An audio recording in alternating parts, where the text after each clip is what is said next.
I'm not like Bob Ross. You look like Bob Ross. Well, it's time to start something that I've never done before, and that is bodywork. We're doing Bondo on these seams. Now I have consulted with, you know, some old timers that used to work in cup garages and stuff, and how they used to do this. I'm gonna use the same sandpapers and follow their method, do what they say, have a strong attention to detail, and it should work out pretty good. So let's get going. You can see we're getting down to some of the old black paint. It must have been wrecked or something. There's a big fold under here. I'm gonna clean out a bigger area in here and scuff it up. Make sure whatever I put in here doesn't fall back out. Sorry if I sound funny, I'm trying to talk with this thing over my face. This is one of those jobs where I really don't want to stop working, but I'm gonna kick myself if I don't film enough clips during the process of doing it.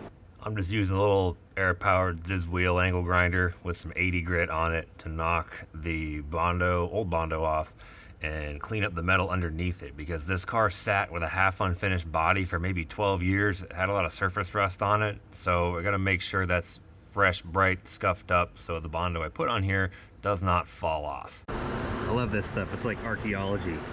I'm using regular 3M platinum filler here, and I've never mixed, you know, body filler, Bondo, whatever you want to call it. I've never done this before. I had quite a rude awakening when I put a little bit too much of the blue activator in there, and I'm spreading it around, and then it turns into clumpy goo after like 30 seconds. I'm like, crap, this sucks, because it was really hot outside when I was doing this, and I definitely wasn't going to do it inside because the shop would get so freaking dusty you'd never recover from that. Well, now I got it spread. It occurred to me I didn't have a plan for a second camera position, and this stuff dries really quick, so I just did it. I'll show you the spreading on some other part of it. Pretty much just waiting for it to get to the dry enough to where I could sand it. I try to spread it as nice as I can to make the sanding easier, but you know, sometimes on some weird stuff here it just doesn't work. So a little more time with sandpaper never killed anybody. Maybe it did, I don't know. Now I gotta prep these seams in the front here. I already sanded off all the surface rust of the main surface, and this is what the fabulous process of de-rustifying all of that sheet metal looked like. But now I'm digging out the surface rust in the seams. You can kind of see they're brownish and dark in there. Same thing, the same 80 grit pad. I was told to turn it sideways and kind of let it ride around in there to get that brown stuff out, because the seams on these cars like to lift out over time. I'm sure you've seen that if you've been up close to basically any old stock car. There's always seams lifting or splitting somewhere because they just wobble around so much. So we're doing what we can to prevent that from happening. Now later in the video you'll see Joey Britt, the guy we met who owns the old Stavola Brothers shop, who is a body guy for a long time, does composite molds now. He comes and helps me, and I get to watch him spread the Bondo and see how much he uses and what he does. So just take note of how I'm doing this now with no prior knowledge versus how it gets done later in the video after I get to watch him do it in front of my face and really see how it goes. Like, I'm being real conservative here and only using just barely enough just to fill the seam. I'm kind of like, you know, almost like doing drywall. You just put it in there and wipe it off. And I think it's kind of funny how much ends up actually being on here. By the time we're done, I really didn't accomplish anything doing this little amount that you're watching right now. So now the stuff that I did first is not hard yet, but it's cured enough that I can take this 36 grit and knock off the high spots before they get really hard, and then they're harder to sand. And then by the time I'm finished with this, then I can do that area and that area, and then by then the first area will be ready for the 180 grit to make it smooth. See, we're at this point now, it's still kind of sticky, but you can knock high spots off of it really easy right now. See, that's about as far as I'm going to take it, because once again I had a bad habit of doing too much with this, and then I had to sand too much off to get the lines out, and then it was too low. So this is just for like the high spots, big bumps like this. And once this is all sanded, I fully anticipate this area to be about half is what it looks like now, but I'm going to make sure I had enough on there that it could feather out to be smooth, because what I've been told is that you don't want to have a solid edge, it has to be feathered. like this, because if it's a solid edge, it won't stick. It'll lift. Like this down here, this is borderline, and this is better. And when it's feathered like that, you also can't feel it with your finger. I'm also putting a lot more effort into the nose and tail of this car than it really needs to be for what I'm doing with it, because there's a 95% chance somebody or me is going to knock the front end off of this car during a race. It's short track racing. But because of that, I want to make this really nice so we can make a mold of it with Joey, and then if when somebody me knocks the front end off this car, I can have another one out of fiberglass waiting to go for it, and I won't have to, you know, English wheel fenders or anything. It can just kind of fix it easier, almost like a late model. And if somebody else in the series has this type of body, then I have a solution for them, because they don't make these nose pieces anymore. You can see that. The black part is a mold, and the metal parts are obviously hand fabricated. So there's a lot of different layers that go into the front end of a old stock car. I've been working on this body for a couple days now, and we're about to learn something from a pro. You might remember Joey Britt. He owns the Stavola Brothers building. That's how we met him. Cleaning up, they moved the light and got 10 razor blades. See, I've been scooping it out of the jar, so I already learned something. I'm interested to see how you mix it, because I haven't really found a good way to do that quickly. Yeah. I'm not like Bob Ross. Yeah. See, you look like Bob Ross. I don't have the muscle memory built for that yet. Joey's worked for a lot of places, including Tex Powell with AJ Foot back in the 80s. He worked at Roush. He worked at RCR for a long time. He had his own business doing bodies for all kinds of different teams. He has seen it all. I know a lot of people watching this are probably from streetcar world, and they're like, "Oh, there's so much Bondo. Oh, I can't believe you do that." Well, this is normal for this stuff. I didn't think enough to put any tape over that. It's fine. I didn't sand in there, it'll pop out.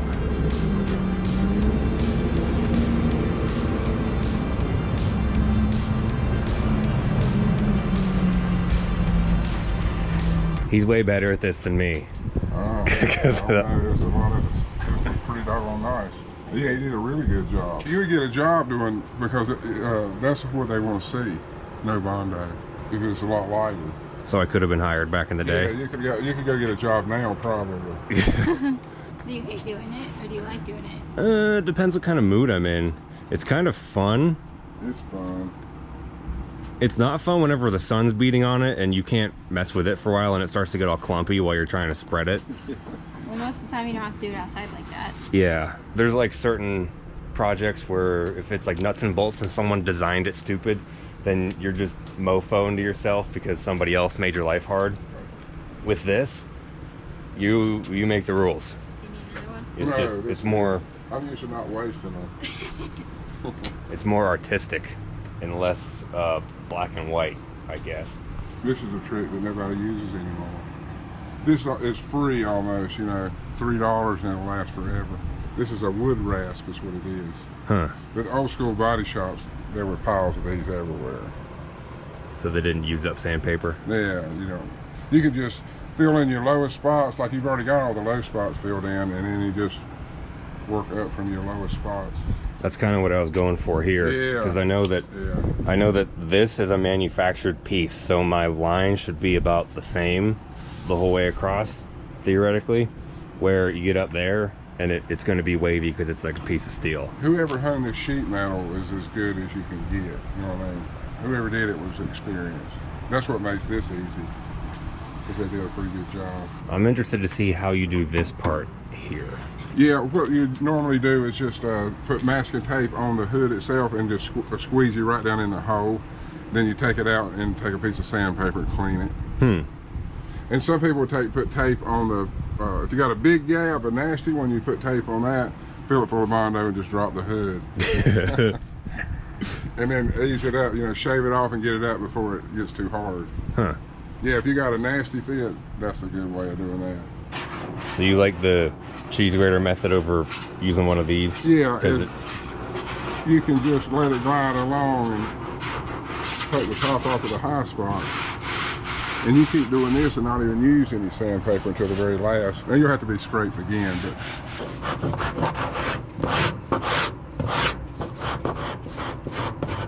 so you did some of the first downforce bodies at Roush, didn't you? I worked on them, yes. I worked with Troy Martin. He was a shop, and Steve Neal. That's who we all worked for. And then Troy Martin was a fab guy. Yes, Steve and Mark did those first downforce cars, I guess. So does the cheese grater almost kind of give you a low spot to just like let the squeegee ride on it instead of scraping it all away? Yeah, I guess you try to fill in the low places and cut what little bit of high you put on. You try to put as little as possible.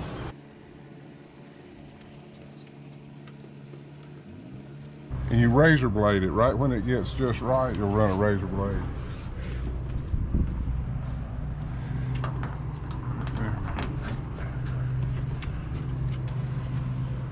There's a little bush that lives right over here. What is?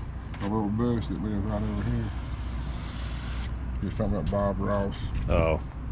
Oh, you were doing, I don't know what you said. This is a little push. I watched all them. You watched Bob Ross? Oh, yeah. Should I have used tape on the fender seam or not? Nah. Because the hood needs to be built up a little bit to match the fender. Yeah, it don't. It's not that. Yeah, it's still kind of... It's been a long time since I did this. This stuff reminds me of that stuff they use to take impressions at the orthodontist. And hopefully she'll rise up out of there. Heck yeah. Put it on the hinges. Yeah. We'll stay away from it for a little while. Let it get hard. Yeah. At least you'll get an excuse to smoke a cigarette. Guys, Logan is out of town this week. She's visiting her family. That means I gotta make my own food. Reminds me of the olden days when I used to have to do that, and I wasn't very good at it because I didn't know where to get it. I didn't know how to shop for meat before Logan. I certainly didn't know how to cook it. If you have those same two problems, I'm gonna help you solve both of them right now. The most important one is Good Chop. So we got our chicken breast here from the Good Chop package, and we're gonna cook it. So put some butter and water in the pan, put some seasoning on there. This is really the only thing I know how to do. And just like that, we got good chicken. Good Chop has something for everyone, whether it's chicken, beef, ribeye, sirloin, filet, wild caught salmon. This chicken breast is free range and organic. I eat a lot of chicken, and I have for the last 8 years that I've been going to the gym 5 days a week. This is some top shelf stuff. All products are sourced from the USA. Good Chop especially prides itself on sourcing beef that comes with no antibiotics or added hormones, ever. You know, your body's a lot like a race car. If you race car and you put regular 87 octane in it when it needs some, you know, leaded 110, it's gonna run like crap and you're not gonna get anything out of it. And you work the same way. You eat good food, you will feel good, you will be more productive, you'll be happier. I'm the living testament to all of those things. Go to goodchop.com/YouTube and use code Stapleton120 or click the link in the caption below to get $120 off your first 4 boxes today. It would help us out if you just click on it and browse around, see what's on there. Go to goodchop.com/YouTube and use code Stapleton120 or click the link in the caption below to get your $120 off your first 4 boxes today. Right to your doorstep, no grocery store hassle. Well, it's a couple days later now. Got a phone call from my dad that said he was going to be driving through here. And that's what we were doing. And I said, you want to spread some Bondo? Because that's what we'll be doing. And he knows how to do that. So this is, on camera, this is like the first time you've ever like directly helped me work on a car, isn't it? You helped me work on your car? Yeah. Probably. Because I've never done anything that was in your wheelhouse. But now we are. Because you used to do this stuff. Yeah, and I'm winging it. When was the last time you spread Bondo on something? Oh, Lisa's car when she hit the garage wall. You didn't have to put the Bondo on when she hit that bear? Nah. She She says it was a bear. I think it was a dog. This time, because it's hot outside and he doesn't want to be outside, we're gonna do the spreading and cheese grating part in here and then do the sanding last outside. Because if you noticed before in the video, I was doing a spot and then sanding it and then doing a spot and then sanding it. And then whenever Joey came over here, he would just spread it, cheese grate it, spread more over it, cheese grate it, and then he didn't get dirty at all until almost the very end. So I thought, maybe there's a reason he does it like that. Between my dad helping me and Joey helping me, I worked on this thing for probably a day and a half, and I just forgot to film it, honestly. Like, once I got so far into it, I was thinking, I just want to get this done. It was fun at first, and then, like, yeah, just wanted it to be done. And it didn't occur to me when I put the GoPro on the garage door that that pole was blocking part of what I was doing. But I kind of worked on the left side, and my dad worked on the right side, and it was a pretty productive day. Although, even though we used a cheese grater, it made a big mess in the shop. I can give my dad a hard time about that, because I was sweating it out and doing it outside, and he didn't want to be uncomfortable. And I don't know, back when I was building the Escalade for Drag Week in 2018, I was just sweating my face off in there every day all summer. He comes in probably a week before Drag Week, and it's, 85-90% humidity, 90 degrees outside Pennsylvania, just like absolute dog days of summer there. And he walks in and he's like, "Is this what you've been doing every day?" And I got like a rag handy all the time to wipe sweat off my forehead so it doesn't drip on what I'm doing. I'm like, yeah, this is what I do every day. But he left and came back with a AC window unit, which I got to use for about a week.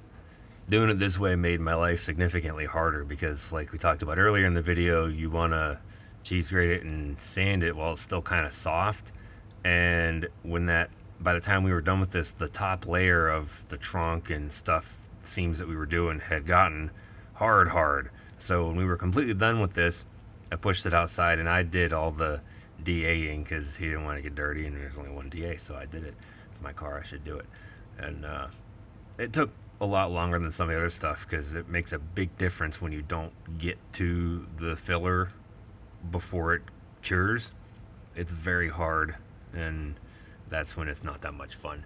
But what we do before painting it is the first step of sanding, I'm using 180, and then before painting the car, I went over the whole thing with 320, and that includes the side of the car that was still orange because this car is getting wrapped. So we're gonna spray it with like a flat black epoxy primer, like PPG shop line stuff. That way, when we put wrap over it and peel the wrap up, the paint won't come up with it. That's pretty much all we're going for, because if it's wrapped, it's easier to fix it, and it's gonna be kind of the same color as the Escalade, so it'll be fun. Layer cheese grater has been much easier. It's almost like Joey knew what he was doing. This part's going to be fun because there's a big dip right here on the trunk. It's going to be a nice thick spot. And then when we're done with that, we'll fill this seam right here and then roll it outside and DA all of it at once. That way,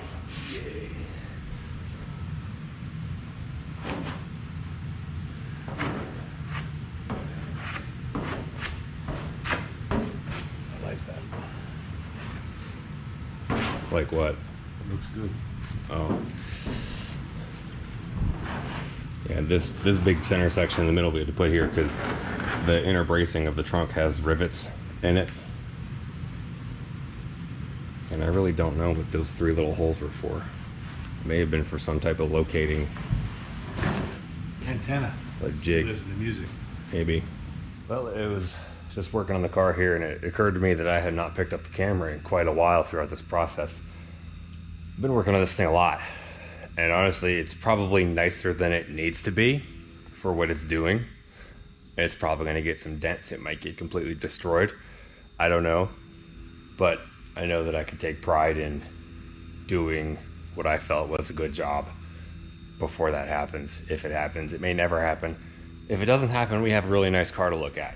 But What I'm doing now is I'm wiping off all the dust and stuff with some wax and grease remover, using these blue shop towels because they don't leave lint. You know, this is going over scuff and everything. I gotta take this stuff off. You know, I found a dent in the hood, so I fixed that.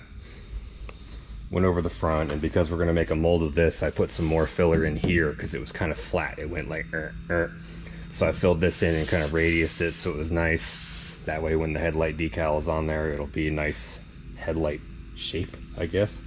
And then the mold that comes of this will look nice when it is made into a whole piece thing, because we're going to make the mold to about up here. That way if the front gets knocked off of this thing, I don't have to worry about this tricky part of the fender. It'll be a lot quicker just to and, you know, kind of put it on there like a late model. You know, got the fender smoothed out. This part needed some help. Again, most of the cars, they don't, you know, they got dents and dings and whatever, but I want it to be nice. So it's gonna be nice. Get up in here, got the crease on the A-pillar, nice and smooth. Got this flat. Not gonna paint the roof, leave that the way it is, we'll just wrap over it. Partially because I want to leave this orange vinyl here. I think it's a neat little piece of the car's past, and if it doesn't have to come off, then we'll just leave it there. The B post here needed a good bit of help. I'm just now feeling this. I have to hit this with some 320. It's still rough. It's kind of hard to see what you have sanded and what you haven't sanded. It went over all with 180 first, and then before the primer goes on, doing the whole car with 320. And you can see here, there's this gap in the fin here, because, and these braces too, because this is where a template went. So right here, there was a kind of a weird bulge in the C post. Same thing on the other side. So I kind of sanded that down a little bit just because it doesn't need to be there. We don't have templates. It'll look better without that weird bump. But if you're ever wondering why there are braces right here and a little slot there, that was a template. And the help from my dad on the back side made this go a lot quicker. He did a really good job. It's actually the first time my dad has ever worked on a car with me, so you got to witness that. And now, yesterday I painted the underside of the trunk, her deck lid, because it was just bare metal. I still have all that to do in there. I don't know if I'll spray that or brush it on or what. I don't know. But I'm happy with this, how this turned out. I just used this SEM chassis gray, I believe it's called, yeah. Regular old chassis gray. I barely even wiped this off, just kind of hazed it with some brake clean and threw it on there. Yeah, getting this thing all wiped off. It should be primered, getting primered pretty soon. I'm hoping whoever I can get to help me do that has a booth will also let me try to shoot some of it, so I can say that I didn't just, you know, do all this body work and then have somebody else spray it. I want to be involved in it. Maybe they do most of it, but I want to learn how to do it. Even if I don't have a paint booth. If I did have a paint booth, I would like to know how to use one. You can really tell what's been cleaned off already versus what hasn't. It's all dusty, very dusty. I mean, you say I touched this for like 2 seconds. Well, it's primed. Unfortunately, it wasn't a situation where I was able to participate. It was kind of just like, yeah, I could spray that for you, leave it here, and I'll get it done whenever in between some other stuff. So that's what we did. Worked out fine. He did a great job.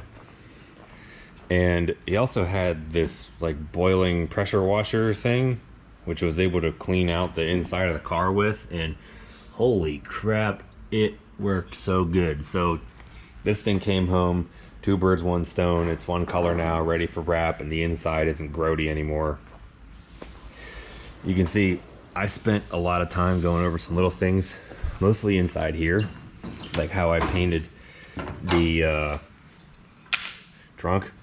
I also painted the inside of the hood seams. It chipped a little bit, but yeah, I spent a lot of time carving out extra Bondo in here and smoothing it. I mean, more of it looked like this. This is the part I didn't really, must have missed that, but yeah, smoothed out some of it in here. And I sprayed these inner pieces before the black was on there, and then I had to tape all of this off to make a line, and under here as well. Even though wrap's gonna go over this, it still needs to look good before the wrap goes on. But this is what I was concerned with, because nobody wants to open the hood and see all kinds of blobs and crap and stuff here. I made that sure. That was real nice. And you can see that the primer absorbed into the filler some, so you can see where it is, but you can't feel it. So when the wrap goes over it, you won't be able to tell it's there. But I had to add some more in here, which is one of the parts I didn't show you, so it lines up with the hood real nice. And here's one little spot I didn't do a great job on, is I missed finishing out this contour right here. So the side I did versus the side Joey did. Joey's seam right here looks freaking perfect, and mine's got a little bit of bumps in it, but that's fine. The fender came out real nice, super smooth. This is an area I was concerned about, because I didn't want the mold to come out and have some weird like bumps and blobs in it from the way the metal went. But I was able to fix it with filler without using a whole lot of it. C-post came out nice. I mean, this satin black shows everything, but once wrap is on here and it's got patterns and logos, you'll never notice any of this. Now, if you weren't gonna wrap it, we would have sprayed like a high build primer on it, and then went and foam blocked the contours and all that to make sure it was super smooth before putting the actual paint on there. But for this, it doesn't matter. Look how nice it is. Super clean. I cleaned off the ignition board and put that back in.